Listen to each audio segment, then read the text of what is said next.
They say you can tell everything about a person by the way they stand in a room full of strangers. The confidence in their shoulders, the tilt of their chin, the way they hold a glass of champagne like it's either a weapon or a shield. Amara Lawson stood differently. She stood like someone who had nothing to prove, and that, in a room full of London's wealthiest elite, made her the most dangerous person there. They just didn't know it yet. The ballroom was magnificent. Crystal chandeliers dripped light like frozen rain. White roses climbed marble columns in carefully arranged perfection.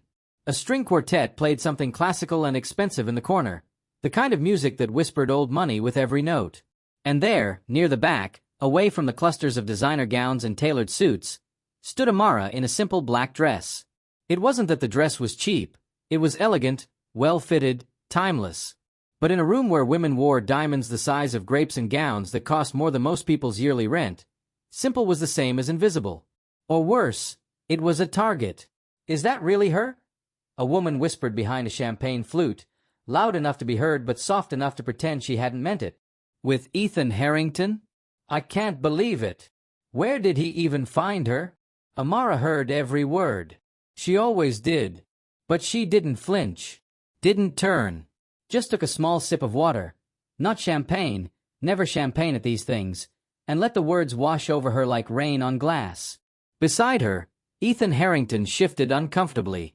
Tall, handsome, impeccably dressed in a midnight blue suit that probably cost more than a small car.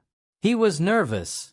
She could see it in the way his jaw tightened, the way his hand hovered near the small of her back but never quite touched her. Like he wanted to protect her but didn't know how. "Amara," he said softly, leaning close. "We don't have to stay long. Just through the ceremony. Then we can leave." She looked up at him with those calm, dark eyes that had first caught his attention months ago. "I'm fine, Ethan." But they both knew she wasn't. Not really.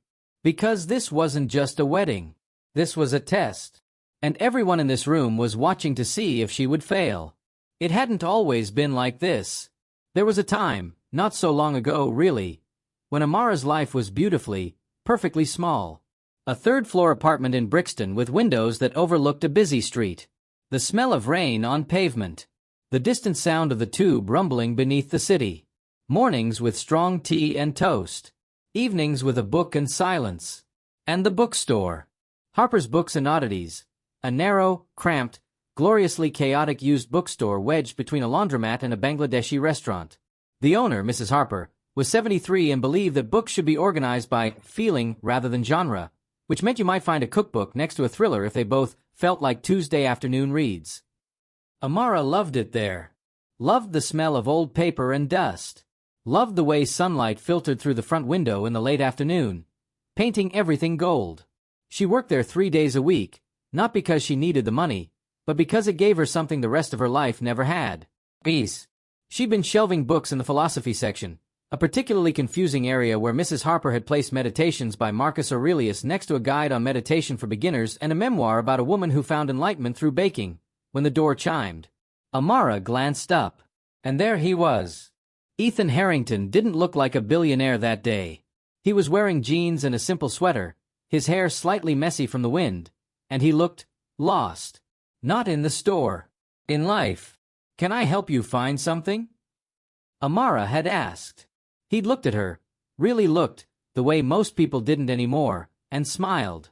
"I'm not sure. I'm looking for a book, but I don't know which one." "That's the best kind of search," she'd said, and meant it. They'd talk for 2 hours. About books, yes, but also about everything else. About how the city felt lonelier the richer you got. About how success sometimes felt like a cage made of gold. About how he'd walked into this bookstore on impulse, running from a business meeting he didn't want to attend, and found something he didn't know he was looking for. He came back the next day, and the day after that. Sometimes he bought books. Sometimes he just sat in the corner and read while she worked. And slowly, carefully, like two people learning a new language, they fell in love. It was the kind of love that felt like coming home. Easy. Real. Built on late-night conversations and shared silences, and the way she made him laugh about things that used to make him angry. For 3 months it was perfect. And then he took her to meet his family. The Harrington estate sat in the countryside outside London like a statement carved in stone and privilege. A sprawling manor with perfectly manicured gardens, a fountain, and more rooms than any family could possibly need. Amara had known Ethan came from wealth. But knowing and seeing were two very different things. Margaret Harrington, Ethan's mother, greeted them at the door with a smile that never reached her eyes. She was beautiful in the way that expensive maintenance could make a woman beautiful. Everything perfectly in place, nothing soft, nothing warm. "So you're Amara," Margaret had said, extending a hand that felt like touching marble. "Ethan has told us so much about you." It was a lie. Amara knew it immediately. Ethan had told them almost nothing, probably hoping that if he just brought her home and they met her, they'd see what he saw. They didn't. Dinner was served in a dining room with a table long enough to seat 20. There were 5 of them. Ethan's father, Edward, sat at the head, mostly silent. Margaret presided like a queen. And Isabella, Ethan's younger sister, watched Amara with the kind of smile a cat gives a mouse. "So, Amara," Isabella had said, her voice sweet as poison, "Ethan mentioned you work in a bookstore? That must be quaint." "I enjoy it," Amara replied simply. "Oh, I'm sure. It's just so different from what we're used to, I mean." Isabella took a delicate sip of wine. "What did your family do? Before the bookstore, I mean. What's your background?" It was a trap. A polite one, wrapped in curiosity, but a trap nonetheless. "My father was in finance," Amara said. "He passed away several years ago." "Oh, how sad." Margaret's voice dripped with sympathy that felt practiced. "And your mother?" "Also gone." A pause. Then Isabella again. "Well, you must be very independent then. Making your own way. It's admirable, really." The word admirable somehow sounded like an insult. Ethan had reached for Amara's hand under the table, squeezed it. But the damage was done. The rest of the evening was more of the same. Polite questions that were really judgments. Compliments that were actually criticisms. And underneath it all, a message so clear it might as well have been shouted.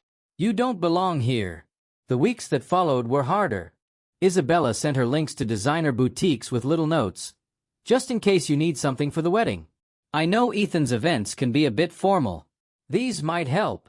Translation: "You don't know how to dress for our world." Margaret invited her to lunch and spent the entire time talking about Ethan's ex-girlfriend, brilliant, accomplished, from a good family, and how she'd been perfect for him really. We all thought they'd marry. And through it all, Ethan tried. God, he tried. He argued with his mother. He told Isabella to back off. He promised Amara it would get better, that they'd come around, that love was enough. But Amara had learned a long time ago that some people would never see you. They'd only see what you weren't. She wasn't wealthy enough. Wasn't connected enough. Wasn't from the right world. And no amount of love could change that. Still, when the wedding invitation arrived, Marcus Lee, a tech entrepreneur Ethan knew casually, marrying his longtime girlfriend, Ethan had looked at her with such hope. "Come with me," he'd said. "Please. I want you by my side." And because she loved him, because some foolish part of her still believed that maybe, just maybe, things could be different, she said yes. Now here she stood in that ballroom, feeling the weight of 100 judgmental stares. The ceremony was about to begin. Guests were taking their seats. Ethan guided her to a row near the back. Not the front where his family sat, she noticed, but the back where she could be present but not prominent. Where she wouldn't embarrass them. Amara sat down, smoothed her simple black dress, and lifted her chin. She didn't know that in less than an hour, everything they believed about her would crumble. She didn't know that the groom currently standing at the altar, nervous and beaming, owed her everything. She didn't know that she was about to stop being invisible. But somewhere deep inside, in the quiet place where she kept her truth, she'd always known this moment would come. The ceremony began with all the elegance money could buy. The bride, Sophia Chen, walked down the aisle in a gown that probably cost more than most people's homes. Layers of silk and lace that caught the light like captured moonlight. Her father beamed. Her mother dabbed at tears with a monogrammed handkerchief. The guests sighed in appreciation. Marcus Lee stood at the altar, handsome in his tailored tuxedo, watching his bride approach with an expression that should have been pure joy. But Amara noticed something others didn't. A tension in his shoulders. The way his eyes kept flickering toward the crowd, searching. Like he was looking for someone. She didn't think it was her. Why would it be? The officiant began speaking about love and commitment. About two souls joining as one. Standard wedding poetry. Beautiful and rehearsed. Amara let the words wash over her. Tried to ignore the whispers still circulating behind her. Did you see her dress? I heard she works in a bookstore. What does Ethan even see in her? Ethan's hand found hers. Squeezed gently. An apology without words. She squeezed back. A forgiveness she wasn't sure she meant. And then everything shattered. It started with a commotion near the entrance. A man, late 20s, disheveled, carrying a camera, burst through the doors with security close behind him. A reporter. Amara realized. Uninvited. Marcus, the man shouted. Marcus Lee, what do you have to say about the allegations? The ballroom erupted. Gasps. Shouts. Security guards converged on the reporter, but he kept yelling, words tumbling out in a desperate rush. The Harrington family staff. They've been calling Ethan's girlfriend the help. Mocking her on social media. Making bets on how long she'll last. The screenshots are everywhere. Marcus, your wedding planner is a Harrington family friend. Did you know? Phones came out instantly. Hundreds of them. The modern reflex. When scandal breaks, record everything. Amara felt the weight of every eye in the room shift toward her. Not whispers anymore. Stares. Open, unashamed. Hungry for her reaction. She sat perfectly still. Face calm. Hands folded in her lap. But inside, something was breaking. Not her heart, that had been breaking slowly for weeks. Something else. The last fragile thread of hope that she could ever belong in this world. Security dragged the reporter out, but the damage was done. The ceremony had stopped. The officiant stood frozen. Sophia was crying. Marcus looked pale, horrified, searching the crowd until his eyes landed on Amara. And in that moment, something changed in his expression. Recognition flooded his face like sunrise. Margaret Harrington stood up, her voice sharp and commanding. This is absurd. Someone stop this nonsense. The ceremony will continue.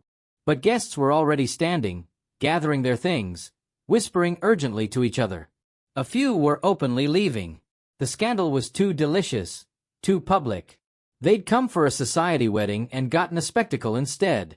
Isabella was frantically typing on her phone, her face flushed with anger or embarrassment, maybe both. Edward Harrington sat silent, pale, staring at nothing. And Ethan looked at Amara with such desperate apology that she almost felt sorry for him. Almost. She stood up. The movement was so simple, so quiet, but somehow it cut through the chaos. People stopped talking. Stopped moving. Just watched. Amara walked toward the front of the ballroom with steady, measured steps. Her simple black dress suddenly didn't look simple anymore. It looked deliberate, powerful, like armor. She stopped halfway between her seat and the altar, turned to face the crowd, and spoke. Her voice wasn't loud. Didn't need to be. It carried anyway, clear, calm, and absolutely certain. My name, she said, is Amara Lawson.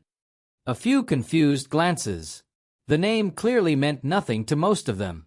Some of you have spent the past hour wondering who I am, where I came from, whether I belong here. A pause. A slight, sad smile.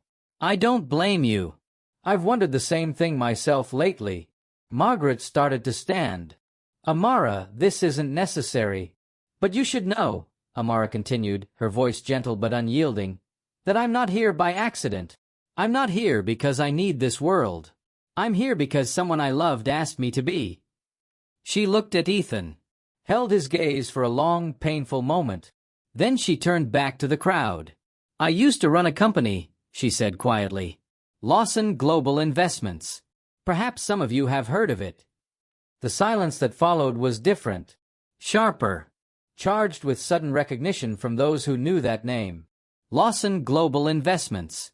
One of Europe's most influential venture capital firms. billions in assets. Legendary for finding startups that no one else believed in and turning them into empires. And then, 3 years ago, it had simply stopped. The CEO had vanished, retired, walked away at the height of success. Phones came out again, but this time people were searching, typing frantically, looking for information, for confirmation, for... That's impossible, someone muttered. The CEO of Lawson Global was... Me, Amara said simply. It was me. Marcus Lee moved first. He stepped away from the altar, away from his bride, away from everything that was supposed to be the most important moment of his life. And he walked toward Amara. Sophia called after him. Marcus? Marcus, what are you doing? But he didn't seem to hear her. He stopped 3 feet in front of Amara, and for a moment, he just stared at her with tears building in his eyes. Then he dropped to his knees. The ballroom collectively gasped. You saved my life, ma'am, Marcus said, his voice cracking. You saved my life. Amara looked down at him with something like sadness. Marcus, please stand up. No. He shook his head, tears falling freely now. You need to hear this. Everyone needs to hear this. He turned slightly so he could address the room while still kneeling before her. 7 years ago, Marcus said, I had nothing. A failed first startup. Hundreds of thousands in debt. Every investor in London had turned me down. I was sleeping on my cousin's couch and seriously considering giving up on everything. His voice grew stronger as he spoke, steadier. I had one last meeting scheduled. With Lawson Global Investments. I almost didn't go. I figured it would be another rejection, another polite, we'll be in touch, that really meant never contact us again. But I went anyway. Because what else did I have? He looked up at Amara with something like worship. And this woman, she listened to my pitch for 2 hours. Not an assistant. Not a junior associate. The CEO herself. She asked questions no one else had asked. Saw potential no one else had seen. And at the end, she said something I'll never forget. Marcus's voice dropped to almost a whisper, but in the silent ballroom, everyone heard. She said, I don't invest in ideas, Marcus. I invest in people who refuse to quit. And you haven't quit yet, have you? Then she wrote me a check for £2 million. Gasps rippled through the crowd. £2 million to a nobody. A complete stranger with nothing but a dream and a mountain of debt. Do you know what that money became? He laughed, the sound half disbelief, half joy. Tech Forward Solutions. The company I just sold last year for £400 million. More gasps. People pulling out phones, confirming his story, finding articles about the sale. Everything I have, Marcus said, looking back at Amara. Every success, every achievement. It started with her belief. When no one else would take a chance, she did. She changed my entire life with one decision. He bowed his head. So yes, ma'am. You saved my life. And I will never, ever forget it. The ballroom had gone completely silent. The kind of silence that feels like the world holding its breath. Amara gently touched Marcus's shoulder. Please stand, Marcus, and go back to your bride. This is your wedding day. But Marcus wasn't the only one staring at her now with recognition. Wait, a woman in the front row said loudly, standing up. Lawson Global. They funded my medical supply company. 5 years ago when banks said we were too risky. An older man across the aisle rose. They backed my renewable energy startup when everyone said it was impossible. My restaurant chain. My software platform. My pharmaceutical research. One by one, voices rose throughout the ballroom. Entrepreneurs. CEOs. People who had received that life-changing investment from Lawson Global when they needed it most. People whose empires had been built on Amara's vision. And as phones frantically searched and articles were found and memories clicked into place, the truth spread through the crowd like wildfire. This woman they'd dismissed. This woman they'd mocked. This woman in the simple black dress. She was a legend. She'd built an empire, launched dozens of companies, created thousands of jobs, and changed the entire landscape of European venture capital. And then, at the absolute height of her power, she'd walked away. Someone found a photo, An old article from 3 years ago about her sudden retirement. The picture showed a younger Amara, polished and powerful in a business suit, standing in a glass office overlooking London. The caption read, "Amara Lawson, 31, retires from Lawson Global, citing desire for a simpler life." "She gave it all up," someone whispered. "She just left." Margaret Harrington had gone white. Isabella looked like she might be sick. Even Edward had stood up now, staring at Amara with an expression that was hard to read. But it was Edward who moved next. The patriarch of the Harrington family walked slowly toward Amara. He was 74, gray-haired, distinguished in the way that old money made men distinguished. His hands trembled slightly. He stopped in front of her, and for a long moment, he just looked at her face, studying it, searching for something. "Your father," Edward said finally, his voice rough. "His name was Michael Lawson." It wasn't a question.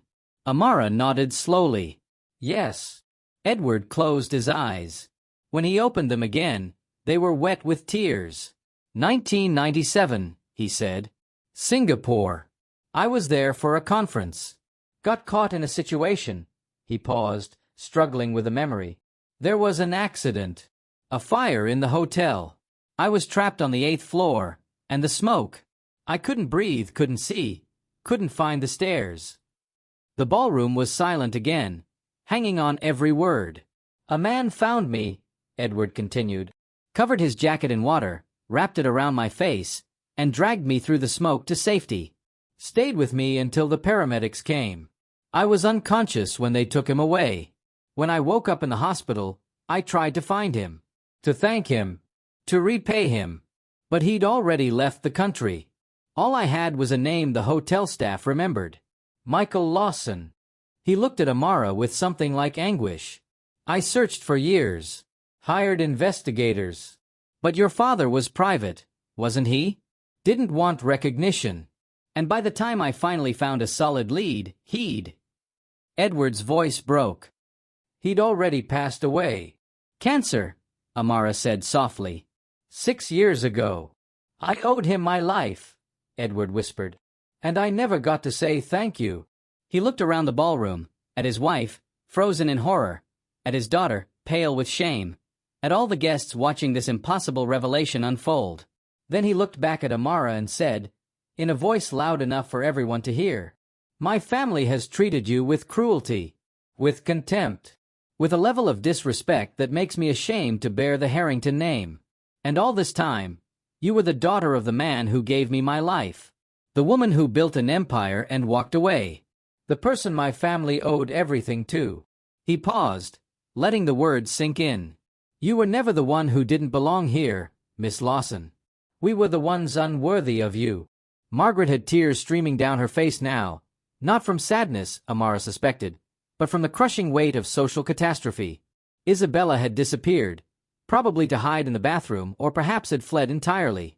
Guests were standing, whispering, taking photos. The story of the century unfolding in real time. The scandal to end all scandals. And in the middle of it all stood Amara Lawson, the woman they'd underestimated, surrounded by revelations but looking somehow smaller. Sadder. Because here was the thing no one seemed to understand. She didn't want this. She'd left this world for a reason. The empire, the power, the wealth, the recognition. She'd walked away from all of it because it had felt like drowning in success. Every meeting, every decision, every investment that changed someone's life also took a piece of hers. She'd wanted peace. Simplicity. A bookstore that smelled like old paper and a life that felt like her own. And she'd almost had it. Until she met Ethan Harrington and made the mistake of falling in love with someone from the world she'd left behind. Amara looked at Ethan now. He stood near their abandoned seats, looking shell-shocked, caught between his family and the woman he loved.